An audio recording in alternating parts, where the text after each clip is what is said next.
रिश्वतखोर बहू। ये क्या बात हुई? तुझे पता भी है तो क्या बोल रही है बहू? एकदम सही बोल रही हूँ। अगर आपको मुझसे अपनी इन ऐंठन भरे घुटनों की मालिश करानी है तो मुझे वो देना पड़ेगा जो मैं मांग रही हूँ। एक हाथ दो और दूसरे हाथ लो, सिंपल। बहू हूँ, इसका मतलब ये नहीं कि नौकरानियों की तरह काम करूँ। ये है अमृता और उसकी सास रेखा। अमृता एक नई नवेली बहू है जिसकी शादी कुछ दिनों पहले ही रेखा के बेटे माधव के साथ हुई है। वैसे तो अमृता दिल की बहुत अच्छी है, लेकिन वो कहते हैं ना कि खून का रंग तो दिखता ही है। बस वही डॉन की बेटी होने का रंग यहाँ अमृता में भी दिख रहा है, जो है रिश्वत लेना। जी हाँ, काम चाहे कितना भी छोटा या कितना भी बड़ा क्यों ना हो, हमारी अमृता बहू बिना रिश्वत लिए कुछ नहीं करती। चलिए देखते हैं आगे इनके साथ और क्या क्या होता है। रेखा और अमृता को लड़ते देख ससुर प्रेमचंद वहाँ आता है और कहता है, अरे क्या हुआ? काहे इतना तिल मिला रही हो रेखा? अरे कुछ बोलोगी भी या कानों में हड़ताल हो रखी है तुम दोनों के? देखिए ना पापा जी, माँ जी ने मुझे कहा कि मैं उनके घुटनों की मालिश कर दूं, लेकिन उसके बदले में माँ जी मुझे वो हीरो वाला पुश्तैनी हार देने से इनकार कर रही हैं। क्या? घुटनों की मालिश के लिए हीरो का पुश्तैनी हार कौन मांगता है बहू? पापा जी, आपको तो पता ही है ना, आपकी बहू कितनी सयानी है, हर कोई भी काम फ्री में नहीं करती। और अब शेखावत खानदान का आटा तो इतना भी गीला नहीं है कि अपनी बहू को हार ना दे पाए। क्यों माय डियर माँ जी? देखा आपने प्रेमचंद जी, ये अब मुझसे पुश्तैनी हार मांग रही है, कल को पूरा घर मांग लेगी। अरे जा जा, मैं खुद कर लूंगी अपनी मालिश। ठीक है, मुझे क्या। एंजॉय योर मालिश टाइम माँ जी। रात में जब पति महादेव दफ्तर से लौटकर घर आते हैं तभी कमरे में, अमू सुनो ना, मेरा वो लाल रंग का जो शर्ट है ना वो धो दो ना प्लीज। एक्चुअली कल मेरी एक इम्पॉर्टेंट इंटरनेशनल क्लाइंट के साथ मीटिंग है, बहुत बड़ी डील का ऑफर है, इसलिए मैं अपनी उस लकी शर्ट को पहनकर जाना चाहता हूँ। अभी धो दो, रात भर में तो सूखी जाएगी, फिर कल अच्छे से कड़क वाली इस्त्री कर देना अपने शुभ शुभ हाथों से। जी नहीं, मैं ये सब ऐसे ही नहीं करने वाली। अगर काम करवाना है तो मेरी एक शर्त है। अरे यार, तुम और तुम्हारी शर्तें, बोलो क्या है? आपको मुझे 10 मनीष मल्होत्रा डिजाइनर की साड़ियां दिलानी होगी। 2 हफ्तों में मेरी स्वीट हार्ट फ्रेंड बिल्लो रानी की शादी है। मैं वहां डिजाइनर साड़ी पहनकर जाऊंगी और सब कुछ जला दूंगी। माधव अपनी बीवी की बात सुनकर हैरान परेशान अपने सर पर हाथ रखकर बैठ जाता है। अरे तुम बीवी हो या आफत? तुम्हारे दिमाग में जंग लग गया है क्या? देखो इतने सारे पैसे नहीं है मेरे पास। तुम्हारी याददाश्त तो जगह पर है ना माधव, भूल गए? मैं एक डॉन की बेटी हूँ।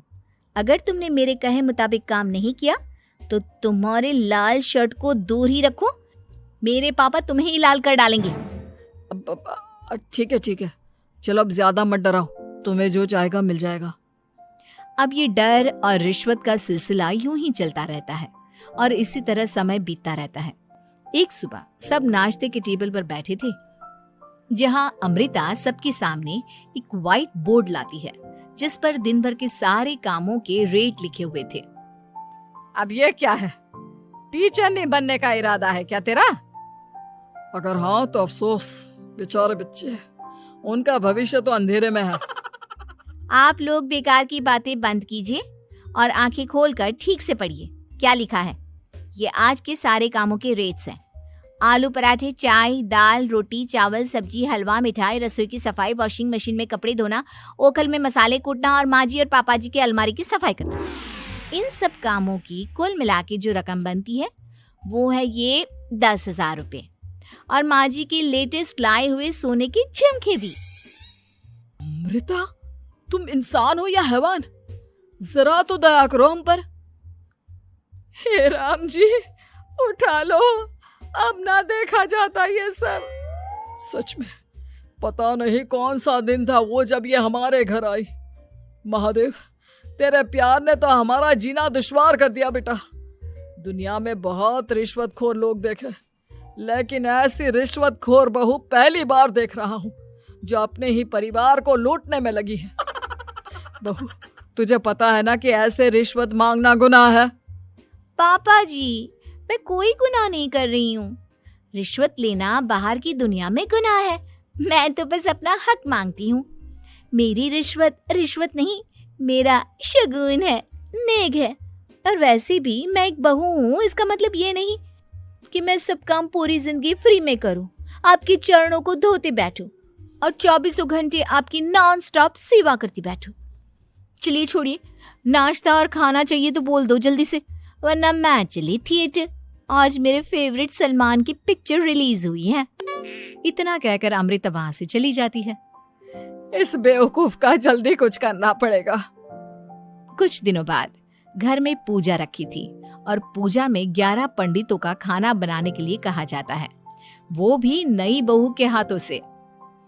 देखो अमृता बहू, आज घर में पूजा है, 11 पंडितों को खाना खिलाना है। 56 भोग बना पाओगी? उन्होंने कहा है कि नई बहू के हाथों का खाना ही होना चाहिए, नहीं तो मैं रेखा को ही बोल देता हूँ। ओ कम ऑन पापा जी, खाना तो मैंने फ्री फंड में अपने घर में भी कभी ना बनाया, तो अब आपको क्या लगा कि पूजा का नाम लेकर आप मुझे अपनी झांसी में फंसा लोगे? अरे कल मुही, बस अब बस, पहले सुन भी ले क्या कह रहे हैं हम। तुम्हें जितने पैसे चाहिए, जितने तोहफे चाहिए, सब ले लेना, बस पूजा पाठ में कोई बाधा नहीं आनी चाहिए।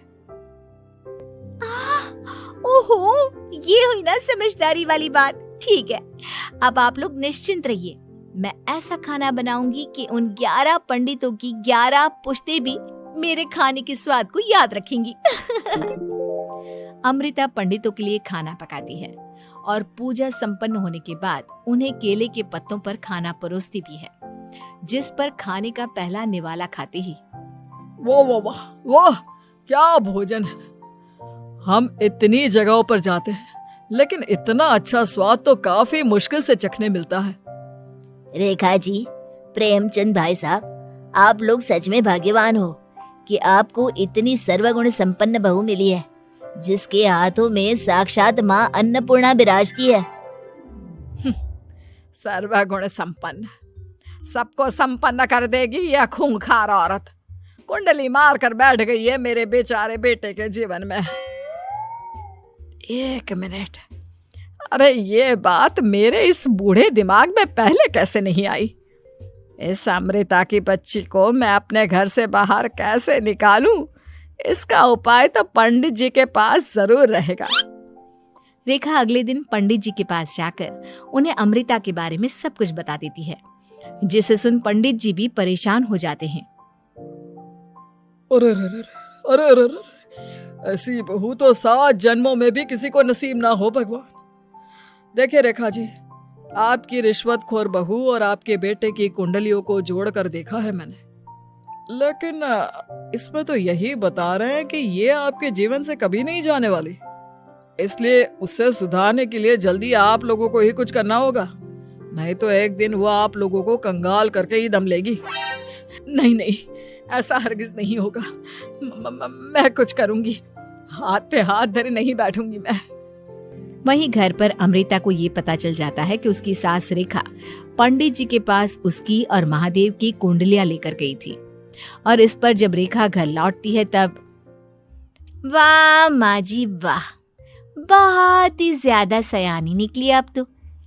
लेकिन मैं आपको एक बात बताना चाहती हूँ कि मेरी और महादेव की कुंडलियां जोड़कर पूजा पाठ और हवन करके भी कुछ नहीं मिलेगा, क्योंकि मैं ऐसी बला हूं जो आप सबकी जिंदगियों से अब कभी नहीं टलने वाली, फिर चाहे आप कितने भी टोटके हवन या उपाय कर लें। तो खुद को समझती क्या है रे बदतमीज, तुझसे बात करना तो दूर, मुझे तो तेरी शक्ल देखना भी नहीं पसंद। अब सास बहू के बीच एक अनकहा सा युद्ध छिड़ जाता है। दिन बीतने लगते हैं, लेकिन एक दिन अचानक रेखा की तबीयत हद से ज्यादा खराब हो जाती है और उसे सांस लेने में भी काफी दिक्कत और परेशानी महसूस होती है। जब उसे डॉक्टर के पास ले जाया जाता है तब डॉक्टर चेकअप करके कहते हैं, देखिए, मैंने सारे टेस्ट करके देख लिए हैं और रिपोर्ट्स को क्रॉस चेक करके ये पता चला है कि रेखा जी को गंभीर दिल की बीमारी है। उनके फेफड़ों में भी काफी सूजन आ गई है। उनका जल्द से जल्द ऑपरेशन करना होगा, वरना आई एम सॉरी टू से उन्हें बचाना मुश्किल हो जाएगा। ये खबर सुनकर प्रेमचंद और माधव दोनों हक्का बक्का रह जाते हैं। लेकिन डॉक्टर साहब, कितने पैसे लगेंगे ऑपरेशन के लिए? और उसके बाद रेखा पूरी तरह ठीक तो हो जाएगी ना? जी हाँ, इस ऑपरेशन के बाद वो बिल्कुल ठीक हो जाएंगे, लेकिन वो तभी हो सकता है जब ऑपरेशन टाइम से हो पाएगा। और रही बात ऑपरेशन के खर्चे की, तो उसमें तकरीबन 6 से 7 लाख रुपए तक लग सकते हैं। जहां एक तरह सब रेखा की तबीयत और ऑपरेशन को लेकर परेशान होते हैं, वहीं घर पर रेखा को बिस्तर पर देखकर भी अमृता के अंदर जरा भी दया नहीं आती। ओ माँ जी, ये अपना फालतू का मेलोड्रामा बंद कीजिए ना आप। मुझे पता है आपको मुझे रिश्वत नहीं देनी है और घर के सारे काम मुझसे मुफ्त में करवाने हैं, इसीलिए आप ये सब कर रही हो ना। सीरियसली अमृता, ऐसे हालात में तुम ऐसी बातें कैसे कर सकती हो? हम यहाँ परेशान हैं कि ऑपरेशन कैसे कराएंगे, बैंक में इतने पैसे भी नहीं है, और तुम माँ को ताने सुना रही हो। अरे अमृता बहू, मैं भला ढोंग क्यों करूंगी? हम 6 से 7 लाख का बंदोबस्त कैसे करेंगे? करेंगे पापा, कैसे भी करेंगे। अमृता, अगर कभी भी जिंदगी में तुमने मुझसे सच्चा प्यार किया है, एक पल के लिए भी सही, तो तुम्हें आज इस परिवार, इस घर की नींव, मेरी माँ को बचाना होगा। हमने अपना सब कुछ तुम्हें दे दिया है, अब तुम्हारी बारी है अपने किए का हिसाब चुकाने की। मुझे पता है तुम्हारे अंदर भी दिल है। अमृता बिना कुछ कहे वहां से चली जाती है और अपने कमरे में जाकर वो अलमारी में से अपनी माँ की तस्वीर को निकालकर अपने सीने से लगाती है और भावुक हो जाती है। माँ, आपके जाने के बाद पापा ने ही मेरा ख्याल रखा, लेकिन उनकी वजह से ही मुझ में काफी बुरी आदतें भी आ गई। शायद मुझे इतना बुरा आपकी गैर मौजूदगी ने ही बनाया।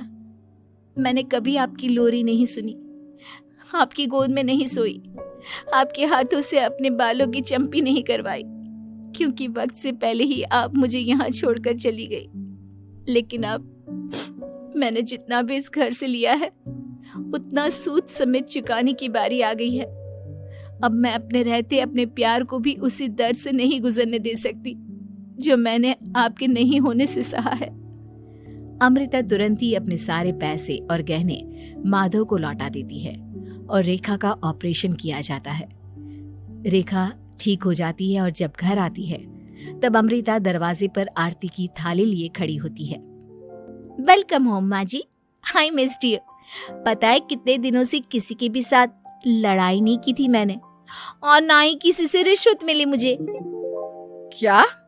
हमें तो लगा था कि तेरी अकल ठिकाने आ गई है, लेकिन तू तो अभी भी जैसी की तैसी ही है। माँ जी, पूरी बात तो सुनिए। हाँ, ये सच है कि मैं रिश्वत लिए बिना नहीं रह सकती लेकिन अब ना मेरी रिश्वत बदल गई है। अब मुझे हर काम के बदले झप्पी, अपनापन, प्यार और अपनी इस माँ का दुलार चाहिए